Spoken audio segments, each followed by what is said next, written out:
اہل بیت کو یزید کے سامنے پیش کیا گیا۔ یہی وہ مقام ہے جہاں جناب زینب نے خطبہ ارشاد فرمایا تھا۔ یزید سے اہل بیت کا تعارف کروایا گیا۔ اس نے پوچھا، یہ کنیزوں کے حلقے میں کون مغرور عورت بیٹھی ہے؟ جواب ملا، یہ علی کی بڑی بیٹی رسول کی نواسی زینب کبریٰ ہے۔ دربار والوں نے اٹھ کر دیکھنا شروع کیا تو کنیزوں میں سے ایک کنیز نے کہا کہ تم لوگوں کو شرم نہیں آتی؟ اپنی گردنیں نیچی کرو۔ زبیر ابن قیس نے یزید کے سامنے سر حسین پیش کیا اور کہا کہ امیر مبارک ہو، قیدی آ گئے، محمد کا نواسہ قتل کر دیا گیا۔ اس کے بعد شہداء کے سر پیش کیے گئے۔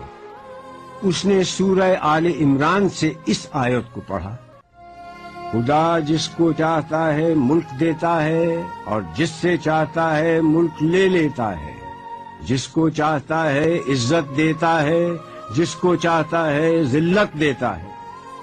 جناب زینب نے یزید کو مخاطب کر کے کہا کہ آیات کو اپنے مطلب کے لیے استعمال مت کر، اس وقت تیرا اس آیت کو پڑھنے کا کیا محل ہے؟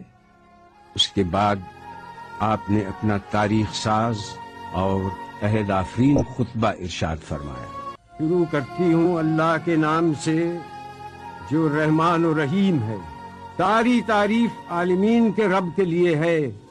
میں ستم دیدہ سہی مگر تعریف تیرے لیے، میرا گھر تباہ سہی مگر ہم تیرے لیے، میرا خاندان کشتہ راہ وفا سہی مگر بندگی تیرے لیے، اور درود و سلام میرے نانا پر۔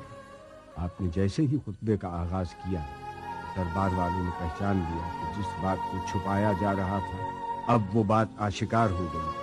ہر طرف سرگوشیاں شروع ہو گئی۔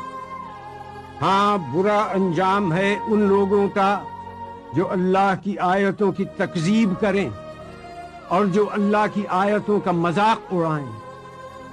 کیوں یزید، تو نے اللہ کے قول کو بھلا دیا؟ اللہ کا قول یہ ہے کہ کافر یہ گمان نہ کریں کہ ہم نے جو ان کو مہلت دی ہے وہ اس لیے دی ہے کہ ان کا زمانہ ہمیں پسند آیا ہے یا نہیں۔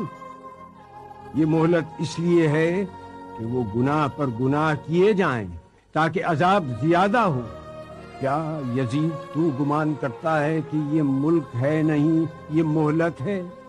کیا تو یہ سمجھتا ہے کہ تیری یہ حکومت ہے، تیرا اقتدار ہے اور ہمارے لیے کوئی راہ نہیں، اور تو نے ہم کو در بدر پھرا کر اپنے جبروت کا اعلان کیا؟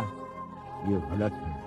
ہاں یزید، ایسا ہوا کہ ہم شہر بشہر پھرائے گئے، ہم کو لوگوں نے دیکھا کہ ہمارے سروں پر چادریں نہیں تھیں، یہ سچ ہے، مگر تم سے اور کیا توقع ہوتی جس کا گوشت پوست اگا ہے شہیدوں کے لہو کو پی کر؟ اور تو کیوں جلدی نہ کرتا ہماری شہادت پر؟ کیونکہ تیری نگاہ بغض، نگاہ عداوت ہمارے گھرانے پر لگی ہوئی۔ کس کا لشکر کمزور ہے یہ تو جان لے گا۔ میں دیکھ رہی ہوں کہ تو میرے خطبے کو روکنا چاہتا ہے، تو کسی اور کام میں مصروف ہے۔ ہاں، اب جتنی تجھ میں ہمت ہے ستم اور کر لے۔ یزید، تو ہم کو ڈراتا ہے؟ اس کی قسم جس نے ہمارے گھرانے میں نبوت دی، اس کی قسم جس نے ہم کو کتاب سے سرفراز کیا، تو ہمارے مقصد کو پا نہ سکا، اب تو ہمارے ذکر کو قیامت تک نہ مٹا سکے گا۔ تو یہ نہ بتلا سکے گا کہ آل محمد کس غرض کے لیے قربانی دے رہے تھے۔ اب تیری رائے میں فتور آ چکا ہے، تیرے دن گنتی کے رہ گئے، اب تیرا مجمع منتشر ہونے والا ہے۔ تاریخ سے ثابت ہے کہ آپ کی یہ پیشین گوئی چند دن بعد ہی پوری ہو گئی، جب شام کے قید خانے میں حسین کی ایک بچی کا انتقال ہو گیا اور اراکین دولت شام یزید کے سامنے صفارا ہو گئے اور شام میں بغاوت کا آغاز ہو گیا۔ میں دعا کرتی ہوں اللہ سے کہ جس نے ہم کو سعادت و شہادت عطا کی، اسی طرح سے ہم کو وراثت ارضی نصیب ہو، اسی طرح سے ہم کو خلافت ارضی بھی ملے، اور اسی طرح سے ہم اس کی بندگی میں کامیاب رہیں۔